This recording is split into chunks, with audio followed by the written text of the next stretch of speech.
किसी की निंदा न करो, ये महापाप है।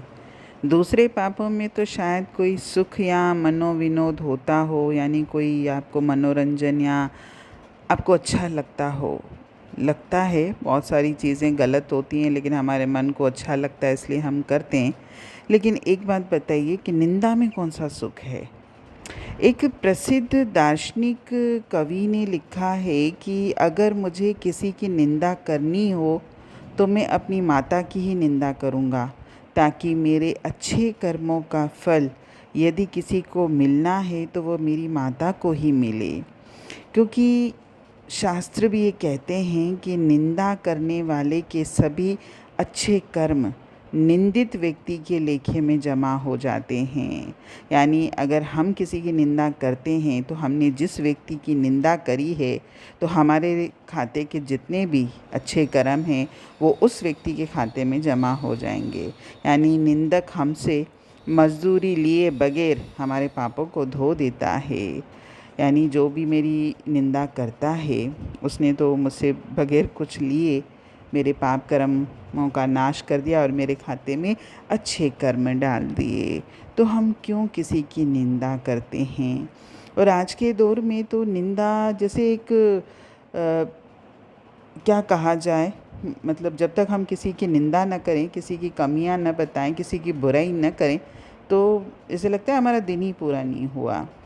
और एक चीज़ और है कि जो भी व्यक्ति, आप ये प्रत्यक्ष आजमा कर देख लीजिएगा, ये मैं अपना अनुभव आपको बता रही हूँ कि जो व्यक्ति आपके सामने किसी और व्यक्ति की निंदा करता है तो 101% ये गारंटीड है कि वो व्यक्ति आपके पीछे उसी व्यक्ति से, जिसकी निंदा आपसे कर रहा है, उससे आपकी निंदा करेगा। तो मैंने किसी की निंदा भी क्यों सुनी, क्योंकि कई बार लोग ये कहते हैं कि भाई हम किसी की निंदा करते नहीं हैं। कोई हमारे सामने किसी की बुराई करता है, निंदा करता है तो हम सुनते हैं, हम अपने कान थोड़ी ना बंद करेंगे। भाई अपने कान भी बंद करिए, बल्कि सामने वाले को रोकिए कि आप किसी की निंदा बुराई क्यों कर रहे हो। कम से कम आप मेरे कानों को, मेरे मन को तो दूषित मत करिए। बिल्कुल आप एक खुनकी रखिए बोलने में। लेकिन विडंबना ये है कि हमको खुद आनंद आता है किसी की निंदा सुनने में, हमको भी आनंद आता है और हम उसकी हाँ में हाँ मिलाते हैं, जबकि हम ये जानते हैं कि जो व्यक्ति दूसरे की निंदा कर रहा है यही व्यक्ति किसी और के सामने मेरी भी निंदा ज़रूर करेगा, क्योंकि इसको निंदा करने की आदत है। और दूसरों को तो छोड़िए, हमको भी निंदा नहीं करना है, क्योंकि निंदा महापाप है। और एक बार मैंने एक वाणी में ये बात बोली है कि बाइबल में ये लिखा है कि निंदा करने वाले व्यक्ति को 3 हत्याओं का पाप लगता है।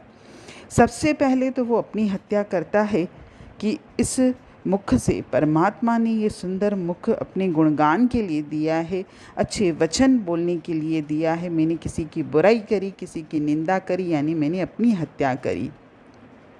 दूसरी, जिसकी वो निंदा करता है वो उसकी हत्या करता है, क्योंकि उसने उसकी निंदा करी, उसके चरित्र पर उंगली उठाई, उसके स्वभाव संस्कार की, उसके जीवन में जो भी परेशानी है या जो भी उसके पास बात है, तुमने उसको गलत करके और दूसरे के सामने पेश किया, आपने उसकी हत्या करी। तीसरी, उस व्यक्ति की वो हत्या करता है जिसके मन को वो दूषित करता है।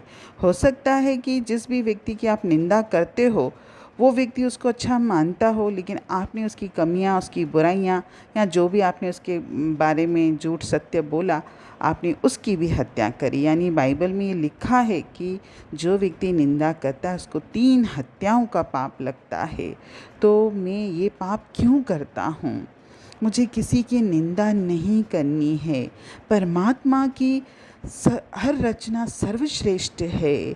हर व्यक्ति अपने कर्म के अनुसार स्वभाव संस्कार इस संसार में लेके आया है और हर व्यक्ति अपने हिसाब से अपना जीवन जी रहा है। मुझे क्या ज़रूरत है किसी के भी जीवन में दखल अंदाजी करने की या किसी में कमियां ढूंढने की। और अगर किसी में कमी है भी तो मैं कौन होता हूँ उसकी कमियों को बोलने वाला, उसकी कमियों को बताने वाला। हम तो ये सीखें कि जिस व्यक्ति में, हर व्यक्ति में परमात्मा ने अच्छाई बुराई दोनों दी है, तो हम सामने वाले की अच्छाइयाँ देखें ना। बुराइयाँ क्यों देखते हैं, हम क्यों किसी की निंदा करते हैं। आप ये एक संकल्प लीजिए, बल्कि परमात्मा से ये प्रार्थना करिए कि हे परमात्मा, मुझे इतनी सद्बुद्धि देना कि मैं किसी की भी न निंदा करूं न निंदा सुनूं। हरि ओम।